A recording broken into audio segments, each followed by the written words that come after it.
A very, very good morning to you waking up to us. This is the Kokoliriko Live on West Nile Television, and it is the Wednesday edition. I really don't know where you're watching us from, but it's a great pleasure having you on board this morning. And we are going to be doing this with you after the hour of, that's 9 o'clock. And remember, in here we shall also be joined by Dr. APANGU Pontius. He is the health officer, that's Arua City. And we're going to be talking much about red eye. And you know, when you talk about red eye today, so many people are sharing different views and opinions about a disease, and this is not the very first time the disease is hitting the world. And in Uganda, we have been told the disease is already attacking in different places. And yesterday in South Sudan, around Elegu borders, cases have also already been reported, and now South Sudan has issued guidelines around the border points, but Uganda says no travel restrictions at the moment, and we are going to be doing that discussion later on in the hour of the shows. And remember, you still can be part of the show by only telling us maybe where you're watching us from. Just drop your comments there, and we shall be at the end of the day also really going through it. And that is how important it is to always be part of the show. And this is the Kokoliriko Live, in case you are just watching it maybe for the very first time. It is this first show that starts West Nile Television each and every mornings right from the hour of 7 a.m. until 9 o'clock from Mondays to Fridays. And remember, this is also where we do much discussions on what is trending in the corridors of current affairs, and we are going to be doing that with you. And remember, that is only quite simple. For those of you streaming us online, you can utilize those streaming platforms. For instance, those on Facebook, the comment section is wide open, as well as YouTube. For those of you solely streaming us on YouTube, you too still can drop your comments there, and we shall be able to go through them in the later hours of the show. And remember, it's a great pleasure, and today is the 24th of April. That means that we are left with about 6 days. That is to wind up the month of April, which is the 4th month, and we shall be entering into the month of May, which is actually the month of journalists, where we celebrate also Press Freedom Day, and this is also where we also celebrate other important days. And remember, these days also really come with a lot of joy, with a lot of excitement, but really they should also really be coming to you with a lot of worry and anxiety. Maybe if at all you haven't done anything this year, and that is as far as maybe your plans are attained. And that is where we want to start off with the discussions right now without wasting any more time. New Deputy RCC, that is Assistant, that is Matua Speaks South. And remember, Matua was also really recently appointed, that is also really to head, that is Rural Central Division as an Assistant RCC, and where he is going to be working together with Ham, and remember, Ham and together with his boss, that is Charles Ichogor, recently promised to work with the new RCC appointees, and that is also something that we are going to be following up on. I remember he vowed to speak, that is fight corruption and champion also really the people, also the love for their country. And remember, Matua has also often done that. He has often fought corruption. The saga that he actually became most known for is the saga of NSF, where he actually came out to boldly speak about the things, that the mess that was also really happening at the National Social Security Fund, that is NSF, and he actually came out elaborately to explain about that, and that is what brought him on the limelight. And that is where most people got to know about Job Richard Matua, who is now the new RCC assistant, that's for Central Division, also in there. And he actually promised recently to fight corruption. And remember, all these have been also questioned, and they have been asked to work with diligence, and that is something that we are going to be following up on. Remember, I've already told you of scenarios where the RCCs are wanted, but then the numbers are very, very few, and that means that they cannot also tear themselves apart, and that is why sometimes they miss some of these big events. And now with the increase in the number, I remember that is something I did also talk about some few days ago, as if maybe government is listening out to my cry to have more numbers in that office, because really for people to champion everything really hasn't been that very, very good. But now with the numbers also really, that is also coming with the burden that is onto the taxpayers, because these people are going to be paid using taxpayers' money, and that is also really where people have been raising concern about these appointees. And these people have recently been appointed. There are many people also expressing different opinions about them, because recently I did see a cartoon which I will not be able to display here, but really that was quite shocking, but it was also really humorous at the same time. But really we are going to be following up on that discussion, and really that is where they also really be taking over the offices. Are they going to be sharing the offices? That is something that we want to know, because at least we knew knew the RCC had his own office, the deputy also had their own office. Are the assistants also going to be having their own offices? That is something we are yet to find out. But really, we are continuing with the show, and really, we also did see over maybe the same issue about expenditure. Legislators have also summoned, that is Minister Babalanda, over the new caliber of, that is the assistant RDCs stroke RCCs, and that is something also really we are seeing on the pass this morning. I don't know what you think about it, but really, you too can also really share your opinions on as far as this matter is concerned. Is it the best way? Yeah, maybe. Is it the right time for us to be appointing these people? More so when at a time when we are grappling with high taxes, where we're also really fighting that is also really issues related to budget. Remember, we are coming to the next financial year. Maybe could it be the right time? Couldn't maybe these appointments wait? That is for the next financial year. Really, this is something also really maybe where I expect my doubt, because really we are heading that is into the next financial year. This financial year is coming to an end, and we are going to be entering that is a new financial year. But really, we are seeing appointments done at the end of the financial year. What does this mean, and what does it exactly mean to the taxpayers' money, or maybe how it's likely to impact on them? These are the questions that you should be asking yourself right now, because these are questions that really which look simple, but they are quite realistic and tactical, really, where we also do not expect at this time maybe appointments to be made. But really, as we are seeing appointments, we have to welcome them, because these are people whom we want to see and want to feel their services. Definitely, we are going to be also really seeing how best this point tend to work, and very soon we shall be inviting one of them also to come and talk to you, the viewers, on the show here. And remember, this is still a Kokoliriko live show. As we continue with the show, our final destination remains 9 o'clock, and at 9 o'clock, that is when we shall be also really leaving that the newsroom, the studios, that is for the newsroom team, to also come through and let you know of what is happening in the world of Eolas, that is with Mukulia Lawrence, as we continue with the show. Remember, these things we are discussing about are really none of the views of Western Television. We are also going to be taking your views, which we shall be also really sharing, that is with the rest of the viewers and the country at large, as we intend to, that is, transform and enlighten the region. Remember, the enlighten the region, we are not going to be doing that alone, but rather we also really call upon your efforts in also really maybe commenting on some of the issues that we are going to be discussing here. And Parliament has summoned, that is the Minister for Presidency, Millie Babalanda, that is to explain the yardsticks used in the appointments of the new assistant resident district commissioners and resident city commissioners, and some of whom are said to fall below average, basing on the constitutional criteria for public servants.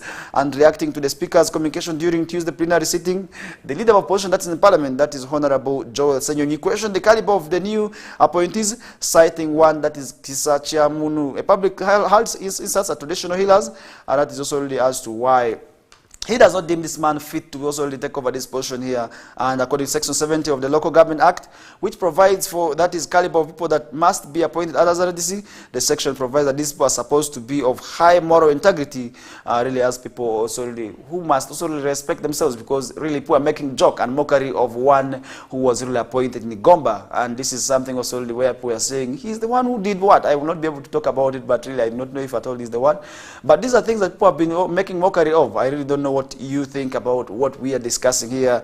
And Senyo did say we can't also have people occupying offices earning from the consolidated fund but undress in public and hurl insults at people and traditional leaders like Yiga, who is also known Chamuno. That is also a person who is unacceptable, and that is also really according to that is Joel Senyo, the leader of opposition in Parliament, who deems this man unfit for this position. And the Speaker of Parliament, that's Miss Anita Mong, seconded the leader of opposition's argument, saying that it is wrong to appoint such people as assistant RDCs, and that is something also we are going to be following up on. What does this mean? Do RDCs also have a criteria where they are vetted by Parliament? Definitely, I do not know, but really you two can also maybe guide me where necessary, but really as we continue with the show. But as far as I know, that is not something that has been done. Maybe it is appointed by the President, but the committee to verify these officers maybe is different, and that is one thing also really that maybe may raise concern. And really, because if you say somebody held insults at traditional healers, maybe some who are undressed in public, trust me, this is a person whom we cannot also really rely on because of maybe the low moral integrity. And Mr. Senyo also faulted government for creating other expenditure avenues amidst the ongoing rationalization of government entities to cut on public expenditures. And really, this is quite ironic at a time we are talking about merging, that is also to spare taxpayers' money, and then we are also seeing other employees being brought on board. That means that we are doing nothing, but really we are still creating more harm than what we are supposed supposed to be doing. And Mr. Hamson Obua, the government chief whip, has confirmed the parliament, to Parliament that Minister of President will tomorrow address the public, which is today, on the same matter which is we are talking about right now. And that is something also we want to see, maybe at the end of the day also realizing the dreams that we want to see, because we want to see taxpayers' money being spared. Because if we not also see taxpayers' money being also spared like that, and then definitely at the end of the day, we may also see people maybe also wasting a lot of money that is also paid for this, because this, first of all, they are going to be needing drivers, they will need officers, and then secondly, they will also really need also money which is to pay for them, and their allowances also they are going to be catered for, that is using the taxpayers' money. And definitely also these are going to be also incurring a lot of expenses, which but the final burden goes on to the taxpayers, and really that is also where we are going to be also basing our arguments on. And really, is it the right time for us to see these appointments? These are the questions that should be lingering on your minds right now. But we welcome them, and we pledge to work with them where necessary. And we are going to be working with them in the fight against corruption, where we also really want to see people loving their country, because once you love your country, as the head of the state has always said, if you really love your country, and then definitely we may also not see you maybe doing the other corrupt activities, because people who are corrupt, according to also the leaders, these are the people who are really also the ones that don't love their country, because for somebody who loves the country will also not be able to engage that is in corruption. And that is why we are saying we are going to be following up on that discussion. And really, as we put that aside, Lango leaders ask government to fulfill compensation pledges. It's only another story as we move away from the RCC and the RDC appointees. They may also say we are overgrilling them, but that is not the fact. We are here to also see how best we can transform society, and very soon we shall be also working with them. We want to see how best they will champion also really the issues of corruption. For me, one who is coming to Arrow Central, I want to call upon him to bring on sanity, where my issue is going to be based on his issue. Usually, basically, the issue related to that is sanity, and that is also really in addressing the issues that we are seeing in the Central Division today, the high criminal rates and other cases that are currently ongoing in Central Business District, where we are seeing murders, and we expect him also to address this tendency. And maybe if at all we would see the use also really desisting from the tendency, that would be quite well and good. But really, as we move on from that, Lango leaders ask government to fulfill compensation pledges. This is another story that we are seeing on the paper this morning, as Lango leaders have asked the government to speed up compensation of people who lost their livestock during the insurgency in northern Uganda, highlighting at that time is not on the claimants' side. And official statistics from Lango War Claimants Association highlight that more than 500 people have died waiting for the government to come to their rescue. And also this is in terms of compensating them for the animals that they lost. And Mr. Daniel Ojoka-Chura, the LC3 chairman, that's the Pajobi Town Council in Otuke District at the weekend, said if the government continues delaying to compensate people, the majority of them would also really die before their claims are processed. And these are the things that we are yet following up on. And even when it comes to West Nile, the ones who really lost their property during the Konyi War insurgency are even up to date, also still demanding government to come to their rescue. I really don't know maybe what time government may be also giving them their monies, because these people need their monies, and they claim they actually lost huge amounts of money during that insurgency, and now they wish also really to see if government at all can also really come up and give them their monies, and that would also really be good, because they have done all the things. First of all, moving from the different offices, what they are waiting is for them to receive the money. And Mr. Jimmy Akeno Bote, the Member of Parliament that's for Lira City East Division, earlier said that last 17 years he has been in Parliament. He has been tasking the government to compensate Lango for the cattle they lost during the two-decade conflict, but to no avail. Also, that is also something we are yet seeing. Maybe if at all the MPs there could also really reunite with the MPs of West Nile and maybe MPs of Acholi, because Konyi did not only affect people in Lango sub-region alone, he cut across and he affected people of all areas. And that is why maybe if at all the leaders, the legislators of West Nile and Lango actually to reunite as legislators of northern Uganda, we would also see them being compensated there. And in 2010, Locust also sued the government, demanding that's 1.2 trillion in compensation for livestock lost during the conflict. And in 2014, the High Court in Lira ruled in favor. That is court ordered. That is also in court. Lira in order ruled in favor. That's ordered the government to compensate. That is 4,675 claimants.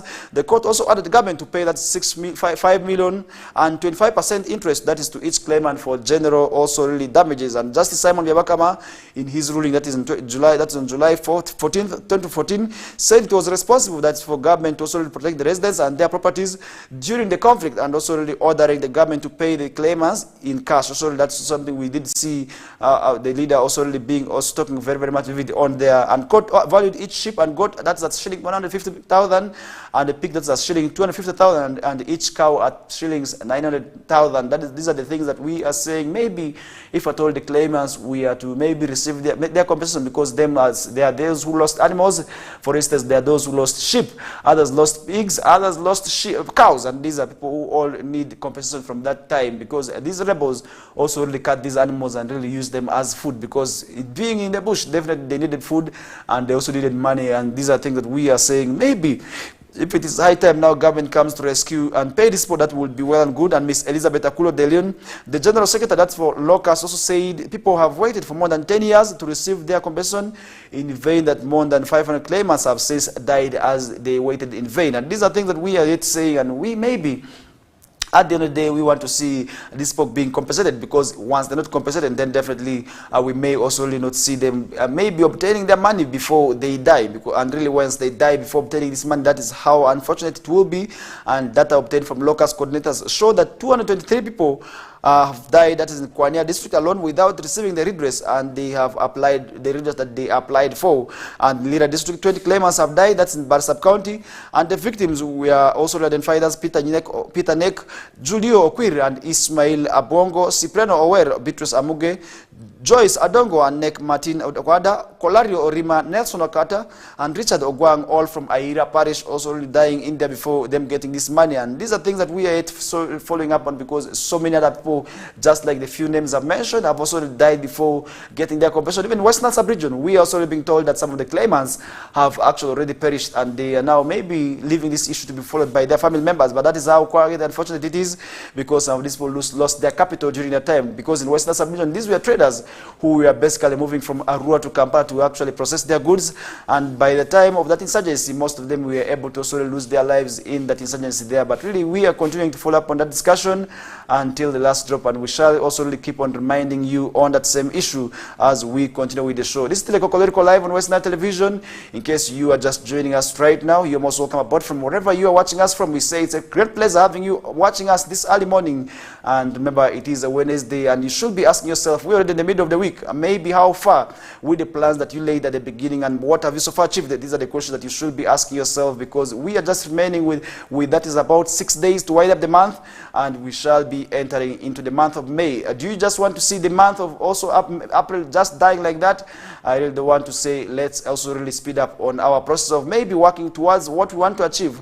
Other than that, we may also really continue lagging behind. And in case you're just joining us right now, we have been discussing, that is the issue of Lango war claimants also really wanting to see themselves being compensated by the government in there, and we are yet following up on, and maybe we want to see if at all they will be compensated, because in other areas we have seen the government already compensating. For instance, in Acholi, we also did see the government extending help, that is to the people of Karamoja sub-region, but in West Nile sub-region we are yet following up on, and that is also really something that didn't go on well with the Kony war victims, who were actually on the verge of also demanding government, and that also really led them to protesting at, that is the president's home in Arua City, and where we did see a number of them actually coming with their documents and saying they want to see the government compensating them, such that also they can maybe get the monies, because some of them lost a lot of their capital, and which has led them, most of them now may be poor, because these are people who went to business, and once they lost their capital, some of them were not able to solely continue with businesses. Others lost their lives, others lost their relatives, and these are things that really have still kept on maybe remaining fresh into the minds of these war victims. But really, what do you think needs to be done? What do you think, and maybe how do you think government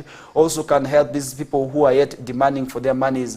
Keep your comment coming through on the comment section, and we shall be able to go through in them. That is in our second half of the show. Remember, in the second half, we are going to be joined, but that is by Dr. APANGU Pontius, and we are going to be talking about red eye, because today people are running away from others. People do not want to solely freely mix and mingle with their colleagues, maybe in places of maybe public gatherings, and now they're hiding because some of them actually do not know maybe what caused red eye. And we are going to be talking about the causes of red eye, and maybe how the state of red eye is in Arua City, because we have already registered cases maybe in other neighboring districts. We have also seen in Arua City cases are being registered. How is the state in Arua City, and maybe what preventive measures can be used? Those are things that we are going to be discussing in the second half of the show. Just stay tuned. As a few minutes we shall be joined by the doctor. Thank you.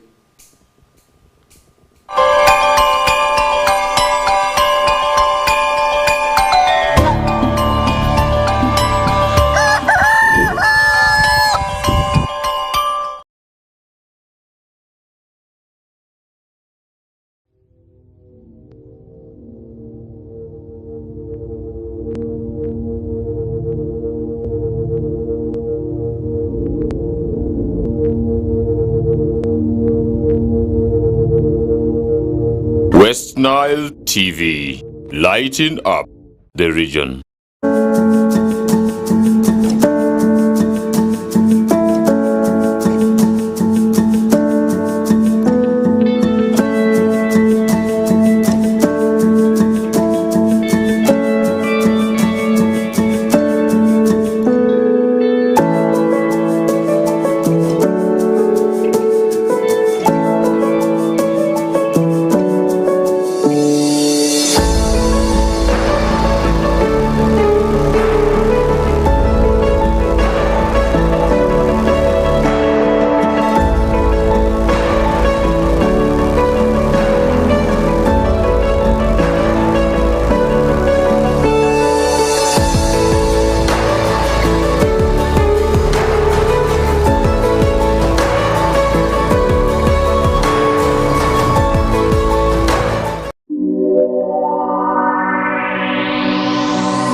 AFCON, all 52 games live only on StarTimes.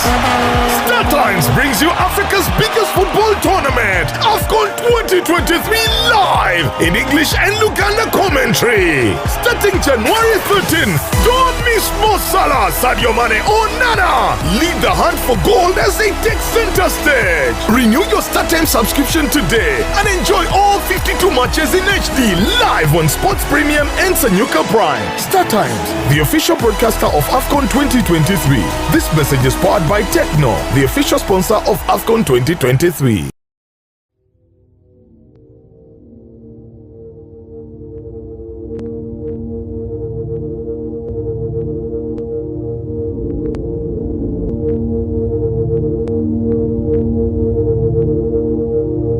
West Nile TV, lighting up the region.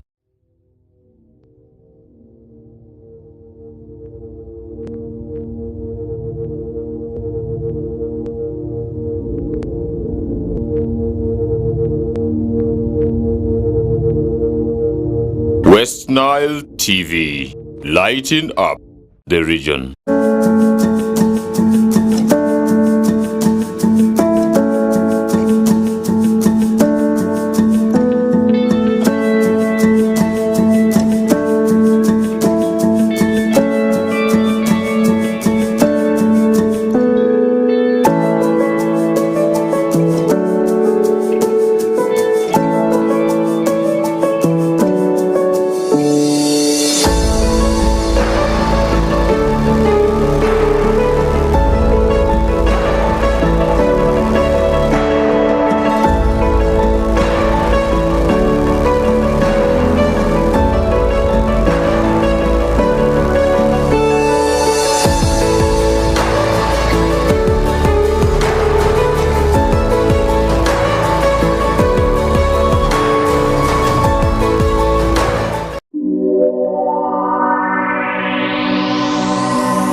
West Nile TV, lighting up the region.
Alright, welcome back from that short commercial breather. We are back with the show, and remember, on my right is the guest, and that is Dr. APANGU Pontius, and we are going to be talking much, these discussions are going to be very much around red eye, but before we get to have the discussions full, Doctor, you're most welcome. I really wish we could shake hands, but now I know that's a preventive measure, but really you can also really share your views with us, but you're most welcome to the show as we start off the day with you on the show. Maybe if you can be able to introduce yourself, the guest, and maybe who you are and what exactly you do, that would also be quite good as we start off with the discussions this early morning.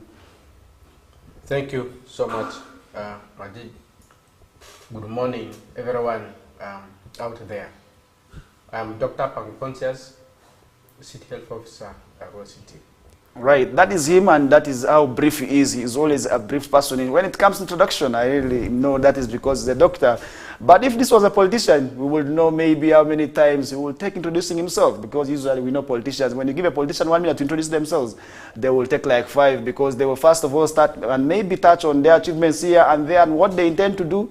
But nonetheless, we are here to talk, that is health today, and today our discussion is going to be in relation to that is red eye disease, which is currently on the verge of also affecting every part of the world, and that means that we need to be very, very much vigilant. And remember, the government of Uganda has not issued that is a guideline that is in terms of also travel restrictions, but what we are currently seeing is that we are registering cases of the disease in the parts of Uganda, not excluding West Nile sub-region, not excluding the rural city, but all the parts of maybe the region, and that is why we need to be very, very much serious. And doctor is going to be telling us maybe how the state of the disease is in a rural city, and maybe what preventive measures people need to take as far as this disease is controlled. Maybe also how they can also really maybe protect themselves from that disease, because we need to ensure that we are safe, because usually we say health is wealth, because a person who is sick is going to be wasting a lot of resources that is in treatment, and that would also maybe have hamper, that is the government's efforts, that is in socio-economic transformation, and really because a sick person cannot do very much, and that is why we are here. But Doctor, maybe how is the state of red eye in Western Sub-region? If you can briefly tell us maybe how it is, so that we understand the state of the disease, and maybe people can also really protect themselves from that disease, that would be quite well. You're most welcome. Yeah, thank you so much. Red eye is almost the entire country. I don't have the national and the regional picture, but I'm aware almost a number of districts have already registered the red eye disease. But specifically to Rural City, we recorded the first cases about, it's coming to about 3 weeks now. And over the period, we have registered over 100 people. And mostly these in our schools, with a few adult cases now coming in. It has mainly been children, students. Now we are recording adults in the communities and then among the teachers. So that's the picture as for now. And it appears that the cases are increasing. We do not know what it will be this morning, because I'm yet to receive the report of what happened yesterday. Yeah, but generally that's the situation on the ground. Okay. Maybe somebody can be out there asking themselves, what exactly causes this disease? Is it a viral, maybe infection? Is it a bacterial infection? And how can we ensure that we are safe from this disease as of Western Sub-region at large? Yeah, thank you so much. Once again, you know, just as the word is red eye. Red eye is a disease that affects the eyes, the sclera. You know, the eye has the white spot and the black spot. So the whiter part is what's called the scleral tissue. And so abnormally or in disease conditions, the white part turns red. And that's why it's called the red eye disease. Now, red eye has two, I can say, in terms of its cause, has what we call allergic red eye or allergic conjunctivitis.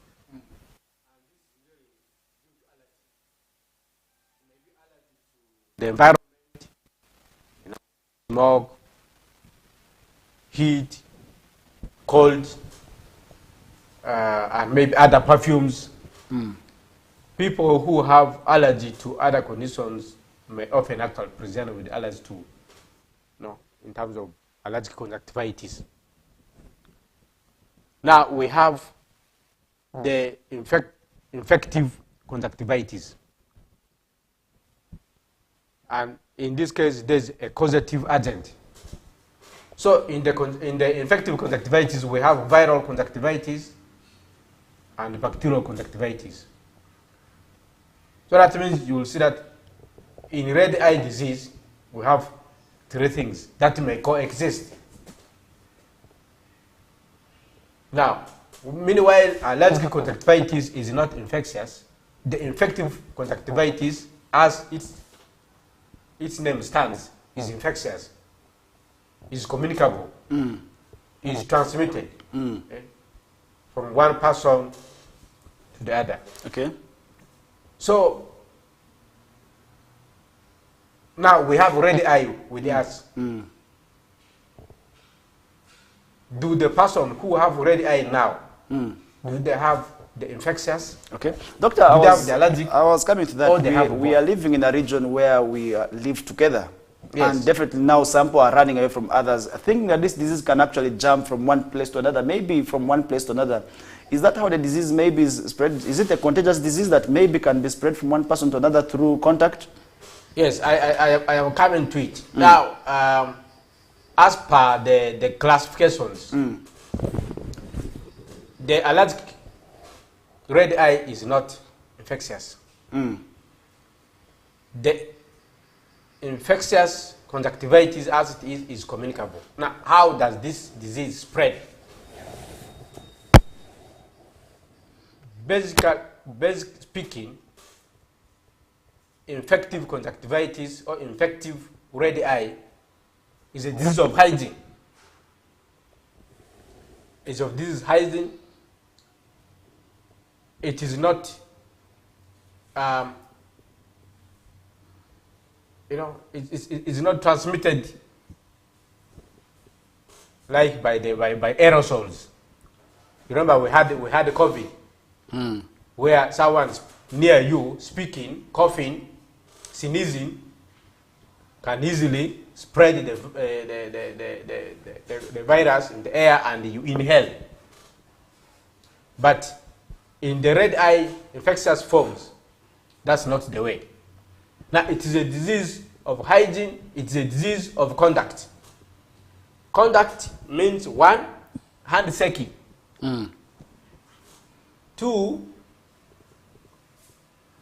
rubbing your eye, bringing contaminated eye and greeting someone, touching other common surfaces that we share.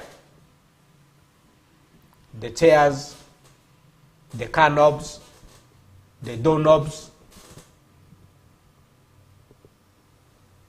linen, hand towels, phones like we have.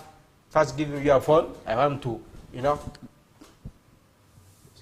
So the common things that we share in our daily life, with our friends, with our relatives, offices, we have visitors, you are always sharing surfaces in the offices. That becomes your immediate conduct. So let it be contaminated and you touch it, you equally pick it. Now, what do we need to do?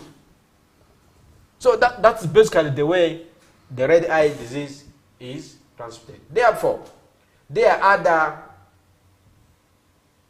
practices that fuel the transmission. Of course, congregations, you'll realize that in the congregations, people greet, people touch the surfaces, even hugging, because in the process of people rub their eyes, because it's characterized by itching of the eyes, people touch their eyes, people may contaminate the entire face, people may contaminate areas close to the head, and you come and you start hugging, you may also pick it. Okay? But at times, when people are kissing, they can also contact the disease. It's not through the mouth now, but because now the two faces are almost close to one another. So likelihood of even, you rub the faces, so you don't know. You don't know. So we needed to ensure that we distance. There is no standard. There is no standard distance like those days of COVID.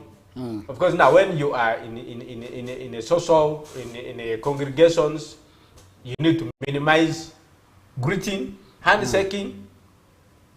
If you do so, sanitize your hands, or wash your hands with adequate water and soap. If you don't have a sanitizer, you don't have water available, you must minimize bringing your hands close to your eyes. You must not touch your eyes easily until when you are sure your hands are clean. You are in such a place where the chair is being shared by people. You do not know who sat before you. Attempt not to touch the surfaces anyhow. If you attempt to do so, don't take your eyes, your hands close to the eyes until you wash them or you sanitize them. In any situation like this where you're saying we need to have a hand washing facility nearby, whoever is coming,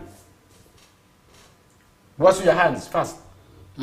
Sanitize your hands first before you enter, because you are going to touch surfaces, you are going to greet people maybe. But as you are exiting, equally sanitize your hands or wash your hands with adequate water and soap and you go. Okay. So that you are clean. Okay. Maybe how does the disease manifest itself? Maybe how can I confirm that I already have contracted red eye? Is it just from the eye itself, maybe from the appearance? What are some of those symptoms that maybe can be associated with this disease that we're talking about, conjunctivitis as it is known? Yes. So as the word is red eye, one of the things you quickly see is that your eye is red, progressively reddens, comes red. That's one symptom. 2 is itchy. 3, there is a discharge, called the conjunctival congestion. 4, you find that the periorbital or the skin around the eye becomes swollen because of the rubbing and everything. 5, difficult to see light. When you see light, people just make noise and you feel as something is, as if they have poured sand in your eyes and it's really injuring the tissues, the intraorbital tissues. So those are the symptoms that really we see in red eye. And quite often people may even report, it's true, I was with someone. The person had maybe similar or same presentations. And what I did not say here is when you have an infected person, we need to isolate. Okay. I was actually coming to that. How can we ensure that we protect ourselves from the disease? We need to isolate. Whether at home, if you are working and you see you have red eyes, remain at home. Don't attempt to come to school, to school, come to office. Here, because there's too much work, you are going to contaminate the environment and infect others. So people should remain at home. But equally, when you're at home, try as much as possible to stay lonely. Okay. Or try as much as possible. Avoid close contact with people. Avoid sharing, common things that we share in the room. Yes. But most essentially, you should have water, adequate water and soap. Even in that room where you are, because you may even come out. You may have to go for a short call. You may go for a long call. You may want to come and eat or whatever. People must not touch the surfaces as much as possible. Sanitize, clean. Okay, that is a preventive measure. Yes. And in case I already have contracted the disease, what should I do? If you have already contracted the disease, well, depending on the type now. At times, it may not be easy for us in our local settings, in our communities, in our health facilities, to confirm whether this is bacterial, whether this is viral, whether this is allergic. But those people who have ever had allergy can easily say this is their allergy. Of course, in the allergic conditions, we have the eye drops that can be prescribed and given. We have antihistamines, things like Piriton, can be given. We have other things like prednisolone, can be prescribed when you are sure this is the allergic conjunctivitis. Now, the bacterial, we also have eye drops, the chloramphenicol eye drops, the neomycin eye drops, that can be prescribed. Now, Ministry of Health is very careful here. We may misuse medicines during this outbreak. Generally speaking, it is a disease of hygiene. We need to minimize as much as possible to make prescriptions because it may be the viral. And in the viral conditions, most of these drugs actually treat the symptoms. We are not treating the viral infection. So that's why ministry is calling for reduction. I mean, we health workers, we must be careful to quickly rush to prescribe. We must understand, we must educate the patients. But while you're already infected, while you must every morning, you must be able to wash your eyes, wash your face with adequate water and soap. Because washing is a mechanical removal. And even washing water also cools the heated surfaces. For example, the conjunctiva is red, is irritated. So if you apply damp compresses, I mean cold compresses, or wash the eyes, the face with cold water, you also reduce the pain. But at the same time, you're also removing the conjunctival congestion, okay? And you're also reducing the swelling. So in a week's time, really you should be feeling, an improvement. Okay. An improvement. Okay, that is it. Maybe we are going to be running for another short commercial break, which is actually the second one in the first hour. And remember, we are still discussing red eye, which is also a disease known as conjunctivitis. I may not be able to pronounce it very well, doctor. You forgive me, that's a medical term. It is maybe a language that's not in my docket, but really, anyway, I'm not trying to encroach on your profession. But really, you are most welcome in case you are just joining us for the very first time. This is the Kokoliriko live show on West Nile Television, and feel free to keep your comments coming through. Maybe if you want to know any information related to the disease, doctor is here and he will be maybe answering that lively on the show here. But we are still continuing with the discussion, and our final destination remains 9 o'clock. But before we get to that, let's first have this short commercial breather, and we continue with the show later on.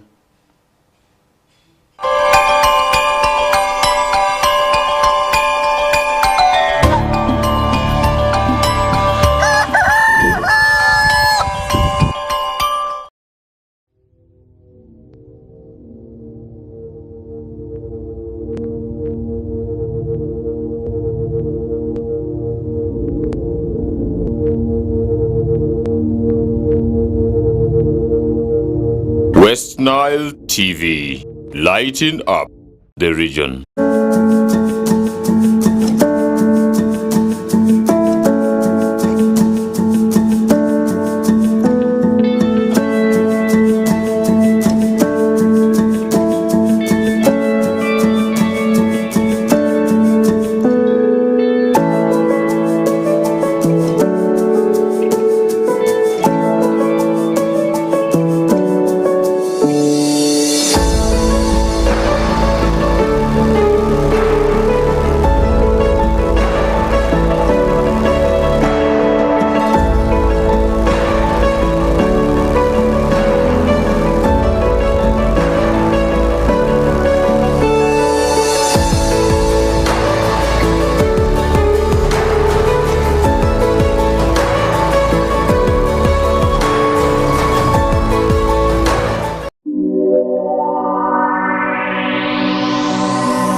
AFCON. All 52 games live only on Star Times. Star Times brings you Africa's biggest football tournament, AFCON 2023 live in English and Luganda commentary. Starting January 13, don't miss Mo Salah, Sadio Mane or Nana. Lead the hunt for gold as they take center stage. Renew your Star Times subscription today and enjoy all 52 matches in HD live on Sports Premium and Sanyuka Prime. Star Times, the official broadcaster of AFCON 2023. This message is powered by Techno, the official sponsor of AFCON 2023.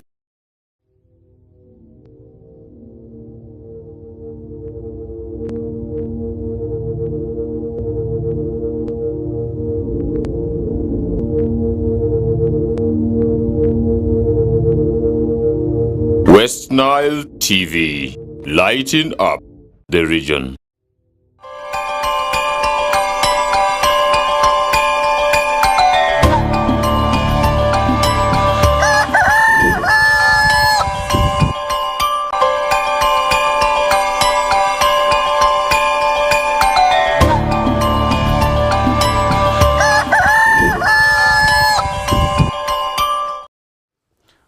Welcome back from that short commercial breather. We are back with the show, and this is still Kokoliriko live on Western Television. And in case you are just watching us, maybe for your very first day, it could be your very first time watching us. This is the show that really starts your day, that is on Western Television, right from the hour of 7 o'clock until 9 o'clock. That's from Mondays to Fridays. And today we are discussing health, and this is in relation to the red eye disease that is currently in the outbreak, that is in different parts of the country where we have registered cases.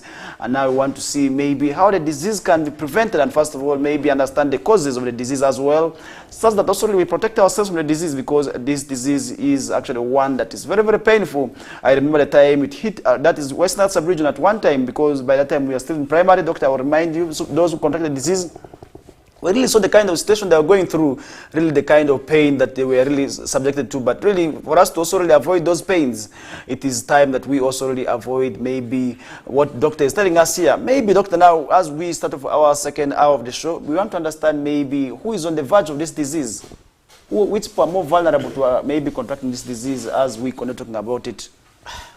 Thank you so much. Red eye disease.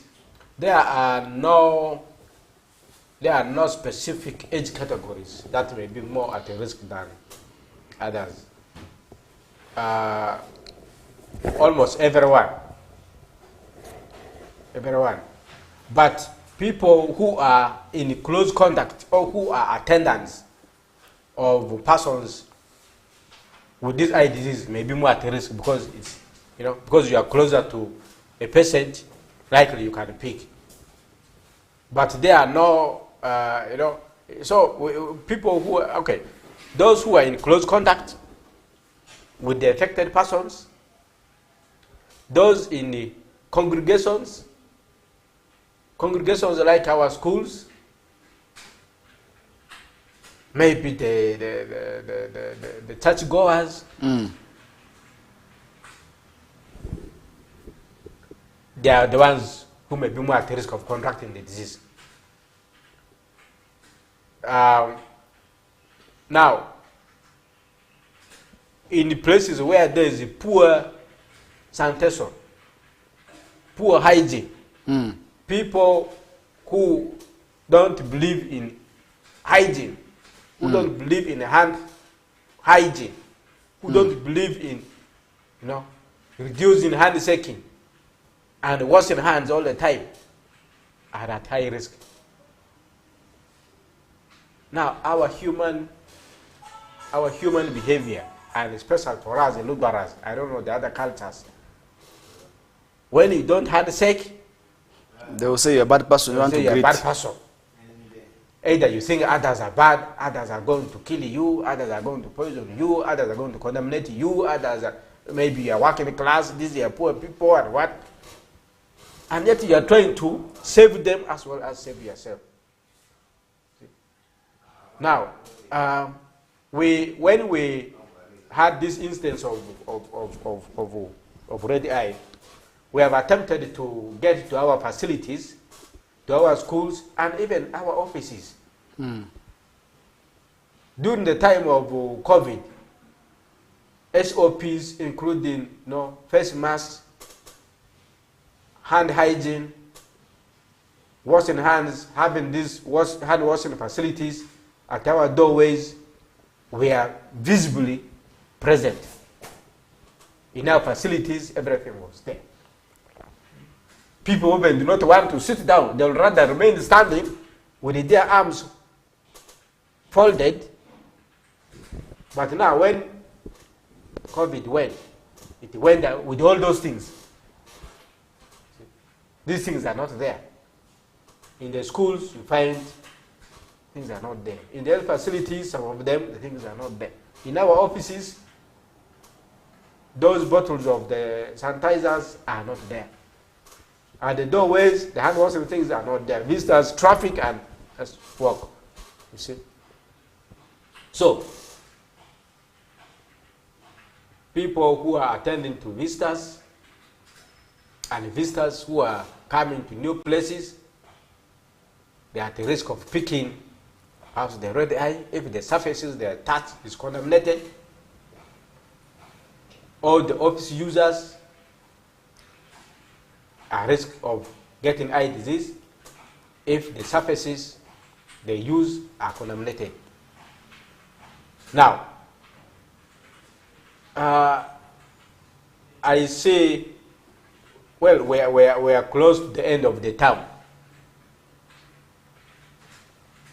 Some people are saying, oh, so the schools go home, so the children break and they go home because of red eye.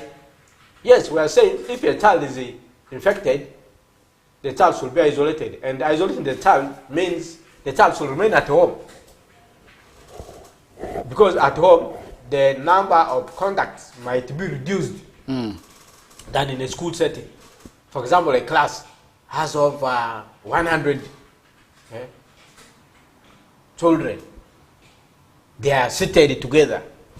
They haven't sharing pens. They haven't doing anything. So likely that the number of contacts this one person will have in a school setting is higher than will be at home. But again, when the child is at home, we should minimize the child running to the neighborhoods, So this does not literally mean that schools must close. I am not sure. Well, this one I don't know. Maybe ministry could have already communicated that schools should close, but for me, I'm not aware of this, and I think it's not there. But where now perhaps the number of children in schools infected perhaps is overwhelming. Maybe I do not know. I do not know. So it's a very talking about schools, these are the children whom I believe are more vulnerable to maybe getting this disease, and this could be the primary children, maybe those in nursery. As parents, maybe what preventive measures can they ensure that they also really make sure that their children do not contact this disease? How can they make sure that their children, because these are children, you're not going to tell a child do not play this, but really maybe what other measures could they ensure that they also really bring down the cases? Well, the thing is, as I say, you make sure that you must have adequate water and soap at home. Every morning, whether you are infected or not infected, everyone must wash their hands and wash their face. You see? Must wash their hands and wash their face. Is it at all times or before leaving and coming, before after coming? I have said you must wash their hands and the face every morning. And while the children are in school, the schools must make sure that as the children reach there, they must wash their hands and face. That means the schools must have adequate water and soap. And this must be supervised. This is of children running, The teacher is far there, the children are scrambling here over the... No. Let it be orderly and properly.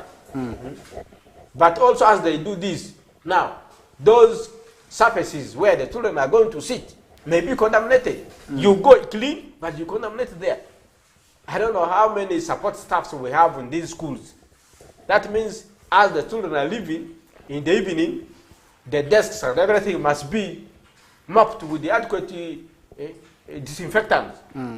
so that the next morning as the children are getting there, they are going to have a clean surface. And they are washing their hands here, they are clean, they are entering into a clean area. Okay. Doctor, we are living in a place that is just very near to 2 countries. That means that we have a risk that is of contracting the disease, maybe from the neighboring parts of South Sudan, or perhaps maybe from DRC. How can we ensure that maybe we protect maybe ourselves from the disease, and maybe our city health office, how ready are you for maybe to also really fight against the disease so that we do not have more numbers also really being contacted maybe in Western sub-region?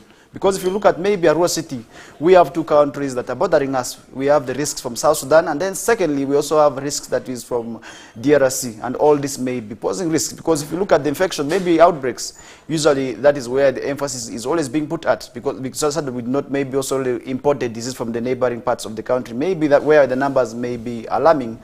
How are you prepared as City Health Office to see to that these numbers do not go up, maybe in terms of also really importing the disease from the neighboring parts of the country?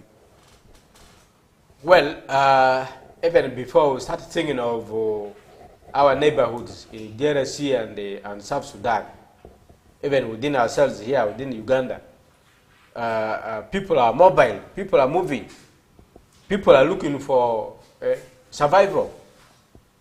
As we talk now, some people have abandoned the buses on the road. So that means the bus and the transport operators must ensure also hygiene in the buses, in the vehicles that people are using. Are people's hands clean? Are the surfaces that people quickly touch in the cars, in the buses, are they clean? Are they sanitized? You know. That's the emphasis. So it is everyone must ensure that, you know, common things for the common population is safe. Government and Ministry of Health has not prescribed the restricted movement. People can cross the borders. I'm not sure if last night if there is already a ban. No, by last night, government had already issued the travel ban. Yes, yes. So people can move. Now, as health, what do? We have our surveillance systems. We have the community structures. The LCs are there. The parish chiefs are there. The VHTs are there. And other concerned persons. Because if you actually see your neighbor has a red eye, you pick a phone and call. I am in this cell. I have a household. I think there's likely we are suspecting red eye here. Then my team goes on the ground, you know, assess the situation, inspect the sanitation facility, the hygiene facilities, provide education. And really, that's the point. So there should be no alarm of the red eye disease, because first of all, one, it is infectious, fine, but it is manageable, and its management is not so expensive like the one we had during the COVID time, and there are no recorded mortalities related to really the red eye. But there's this stereotype, if you talk about the mortality maybe related to disease, but people are saying it can kill the eye. Maybe how dangerous is the disease for somebody out there to understand why they need to protect themselves from the disease? We have not noted the people who have become blind because of allergy, who have become blind because of maybe conjunctival, you know, irritations or infection. Because blindness actually means your retinal tissues and is damaged. I've not had retinal damages because of the conjunctivitis, and maybe the eye specialist may tell further. But as I said, in the country we have not recorded I don't know, but really people generally don't really reach to that level of blindness. But for sure, as I said, within 2 weeks, with a good self-care. Really, you should be able to clear off this red eye that has maybe immobilized you. But of course, just like Uganda government allows, people come, refugees come, whether self-styled or whatever, those gazetted places, the practice is the same. So once you already hear, our health standards must be adhered to by everyone. Whether you are a refugee, whether you are a business traveler, whatever, you are here in Uganda, the health systems has to make sure that you comply. You comply with our standards. Okay. If you don't comply, we work in partnership with the other organs of government. Yes, they come in. Okay. Yes. That means that all of us have to work together. Yes, yes. In terms of bringing this, together. Which stakeholders do you look up to maybe in bringing this disease here, if at all we have to bring the numbers? Of course, the district leadership, political, and the office of the RCC, and the community services, city health, city education officer. But now, you see, there are ministries, there are departments in every local government. Every local government department is responsible. Because the disease will not spare, whether you are in the agricultural department, production, and marketing, or whatever. No. It is that everyone, what we are talking now, we are talking to everyone. We have not discriminated. So everyone must hear this. Everyone must take note of this, and everyone must practice. The prevention starts with you. If you prevent, and my friend, he also prevents, then both of us are safe. Okay. But if I prevent, and you and him and others don't bother, likely that I may even get infected. Okay. Yes. So it is everyone's responsibility. All leaders, all persons, irrespective of your position, it's everyone's responsibility. Even the religious, people must talk of this in our places of worship. There is already red eye. Okay. Whether I don't know whether how can the churches now? People must start maybe maintaining social distance. Will it work? Not really distancing, but okay. The surfaces, because people go to the place of worship and sit down and touch surfaces. I am happy that I am a Christian. I don't know what happens with my colleagues on the other side. They sit down on the mats. I have seen that those days where people are handshaking to express love. Now I think COVID has taught us that even the preacher will say, let's express God's love. By now what? Waving. You wave. You wave. Of course, there are some people who are, very, very fanatic. Maybe within those, maybe there's still a answer. I don't know, but I see people now waving instead of handshakes. Handshaking. Maybe you may shake the hands of your wife or your husband or your child, maybe because you think you came from the same household, maybe. But for now, the handshakes. No. So we need to reduce the handshaking in the congregations, but even in our offices. When you come, hey, Majid, how are you? It's enough. It's enough. Okay. As we get to finalize with the discussions, Doctor, usually once there are outbreaks like this, we tend to witness challenges. And I believe, just like the red eye outbreak, we are going to be encountering challenges. Maybe you will first of all tell us what challenges we are likely to encounter and what you need to do maybe to also really bring down the tendencies or maybe of the challenges of bringing them down so that we also really wind up the disease out to the society, because really a person who is sick may not be able to do very much. And really with where the eye is said to be one of the sensitive body organs, then definitely it means that the person may go through a lot of pain, and then definitely we also need to ensure that we protect ourselves from the disease, because if you look at the eye, it is one of the most sensitive body parts that we know in the body, and really we have to ensure that we protect and guard it with a lot of also maybe precautions. And maybe what are some of the challenges, Doctor, you will be telling us on how we also need to work towards bringing down the cases of this disease so that that also we are safe and people and our loved ones. First of all, if you are safe, let's also ensure that our loved ones are safe, because to fight this disease is entirely in our hands, and we all have a role to play in terms of bringing this down. Maybe the cases, really, if you can be telling us maybe about how we need to also really maybe address those challenges, because I do understand that there are challenges, whether we like it or not. There are challenges that you are likely to encounter. Maybe what are those challenges and how you intend to bring down those challenges, as we are just remaining with about 8 minutes to wind up with the discussions. Yeah, thank you so much. One challenge really at the community level, is the attitude.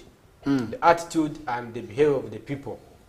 Many times people take things for granted until when it is out of hand. Now they start saying, health, where are you? Health, where are you? Health. Health is not the health office. Health is you. Health is you. It's you.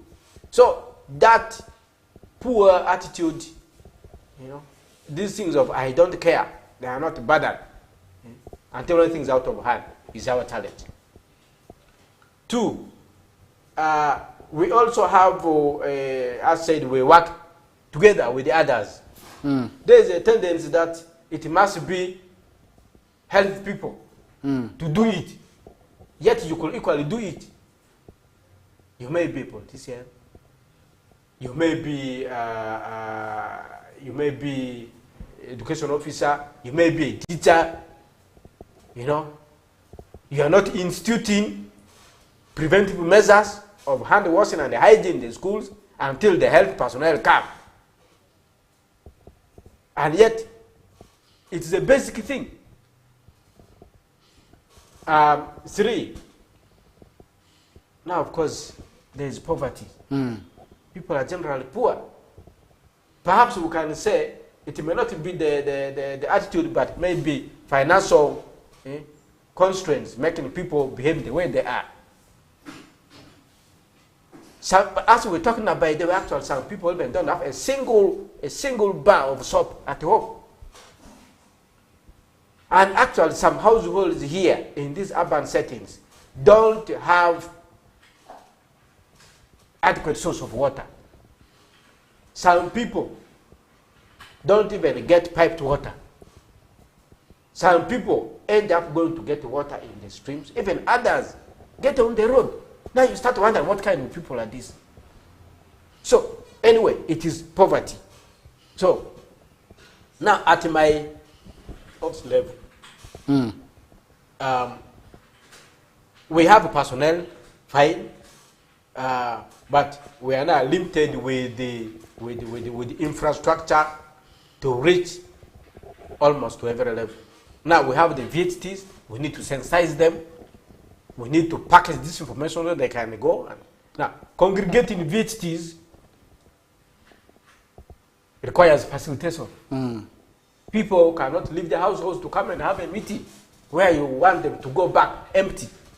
People are spending on the road. That's what you need to. So that facilitation is not there. Finances. Okay. Because now in our health offices we don't make sanitizers. Every office will like to have sanitizers. And soap itself and is expensive. Soap itself is also equally expensive. So the hygiene facilities have all gone away. Water and soap and sanitizers in our office tables are not there. Even while the disease has not spread so far, and not many people are involved, but we still need to what? You cannot wait because people are still few. You must wait when you actually prepared and when you are practicing. Okay. So we call for partners to support us, to support the local governments that have already recorded the cases, especially the offices, because the offices are busy every day.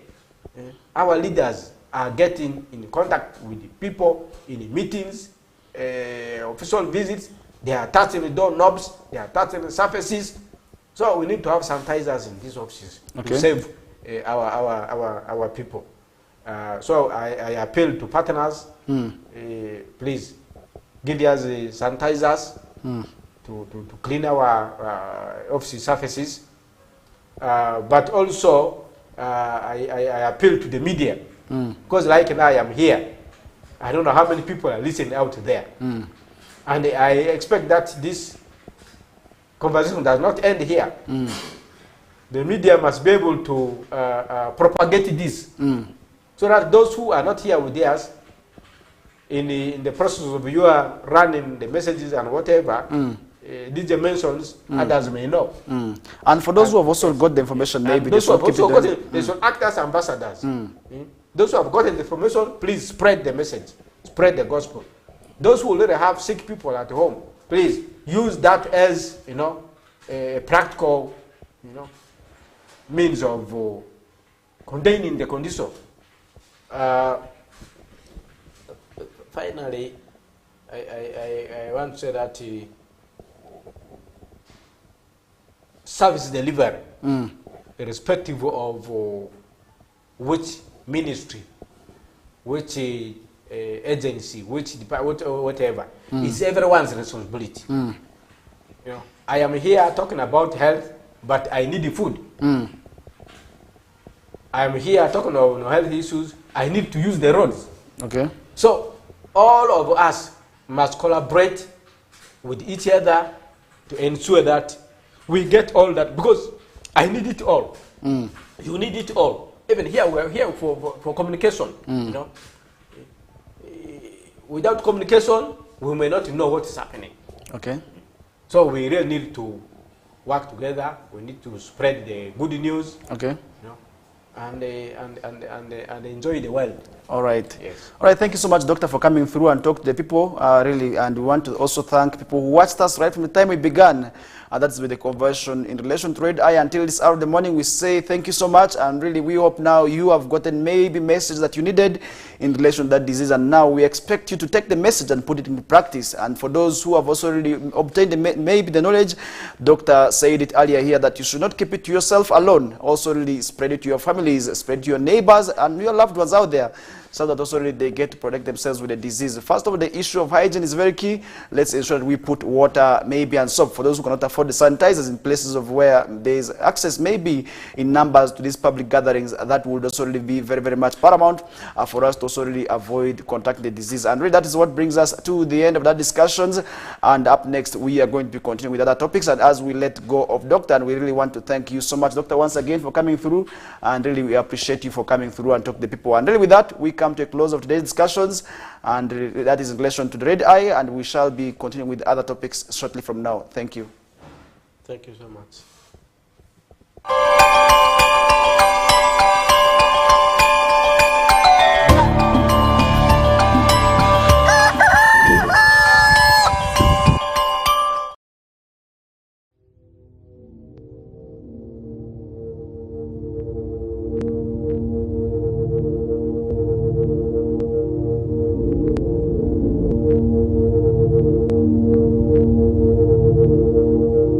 West Nile TV, lighting up the region.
AFCON, all 52 games live only on StarTimes. StarTimes brings you Africa's biggest football tournament, AFCON 2023 live in English and Luganda commentary. Starting January 13th, don't miss Mo Salah, Sadio Mane or Nana. Lead the hunt for gold as they take center stage. Renew your StarTimes subscription today and enjoy all 52 matches in HD live on Sports Premium and Sanyuka Prime. StarTimes, the official broadcaster of AFCON 2023. This message is powered by Techno, the official sponsor of AFCON 2023.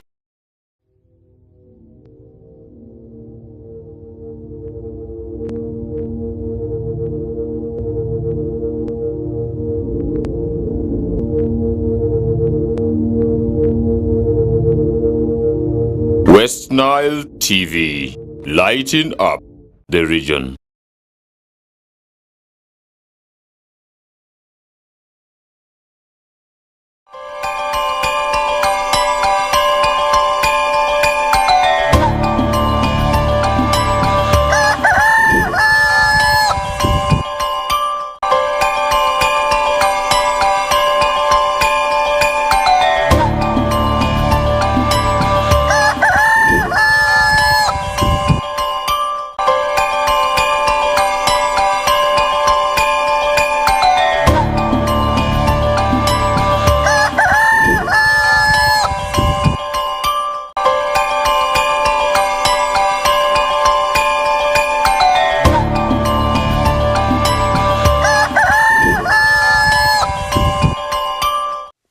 Welcome back from that short commercial breather, and we are back into our second hour, and we are just remaining with some few minutes, that is to wind up the discussion. Remember earlier on we are talking about red eye, in that is in terms of also really that is as far as the issue about maybe the cause and prevention of the disease is concerned. And I want to now remind you and say that also really we want to see maybe how best can we protect ourselves from the disease, because that is something we want to look out maybe for, because if you look at the disease that is commonly known as red eye, but that maybe also medical known as conjunctivitis, it is a disease that really is currently affecting a number of people that is in the country, and now in some places we have seen some of the schools already closing. That is also maybe to curtail the disease maybe in there. But really, what do you think about the disease and how best can we also really prevent the disease is what we earlier on discussed. And now as we also continue with the show, and now I want to remind you that tomorrow, that is the 26th of April 2024, that we are going to be expecting the head of the state, that's the President Yoweri Kaguta Museveni, together with General Kainerugaba Muhoozi, and also really, we are also looking forward to having, that is the chief guest being, that is Honorable Hamson Abua, the government chief whip, together with other dignitaries, including that is Nwagira Tony Michael, the national vice chairman, that is of Patriotic League of Uganda, and the special guest is also really expected, that is Honorable Dr. Balaam Byarugaba, the state minister, that is for youth and children affairs, and all this will be at Aroa Primary Playgrounds tomorrow. And this is to unveil the new bus, that is the area member of parliament at Honorable Watima Jackson Booty has bought, that is for the Central Division, and we are going to be also really maybe having a meeting with these people, and really as for Central Division, and we are seeing some of these dignitaries whom we are expecting to be part of this meeting. For instance, that is Honorable Balaam, and today with the issues of insecurity in Central Division,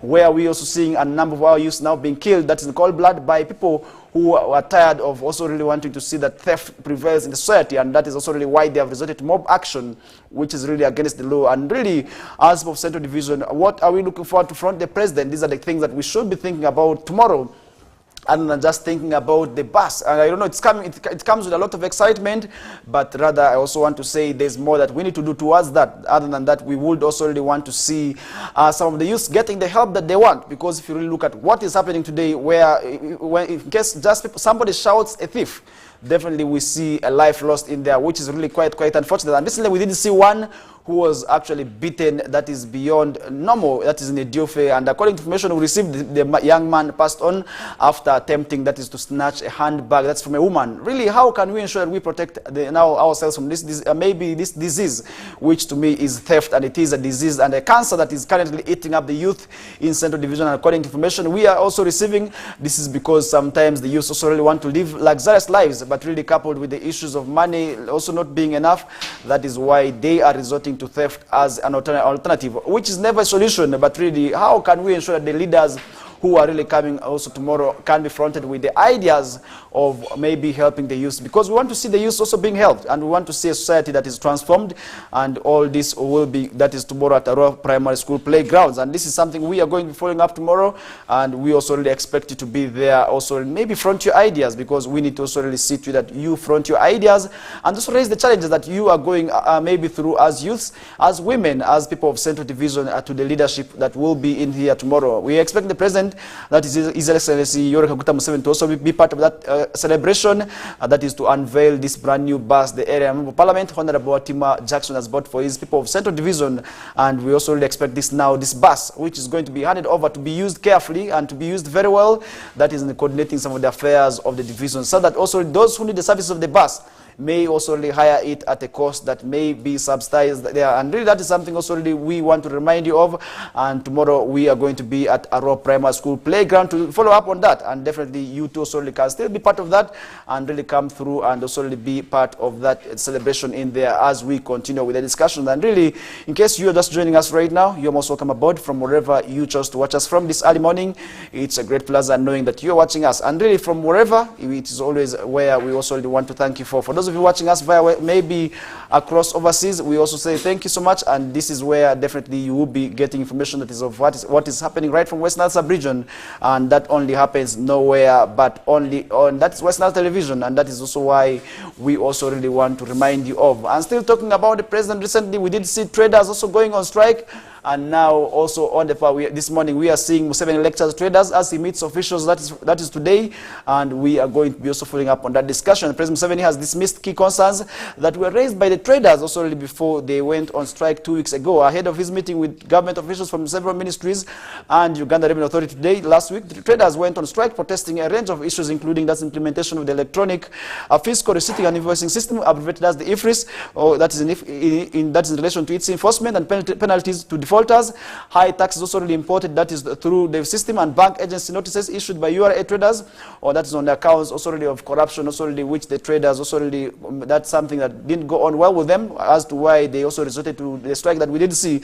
And traders said IFRIS was complicated and needed IT skills that's operated, which they don't have, and they all, therefore those who do not want to work with the system. And really that is also really where we want to see maybe, if at all government is to roll out some of these, maybe these innovations, first of all, involving the stakeholders who are the traders, and in most cases, as we know, our businessmen and businesswomen, these are people who have not gone far with education, but sometimes, how can we ensure that maybe they understand the changes that come on board? Because if you really look at maybe the IFRI system, to me it will be very, very good in terms of already avoiding corruption, because it will be directly indicated on the system, and that is why this innovation came out. But where maybe the challenge isn't in the implementation and usage, that is where areas of concerns maybe could be very, very much coming in through. But really want to say maybe if people are to first of all understand why the IFRI system is also really in place and why it is good, that would also really make them first of all understand why there is a need for them to support the system. And moving away from that, let's first look in other stories. On the this morning, Muslim family arrested for flogging girl over church service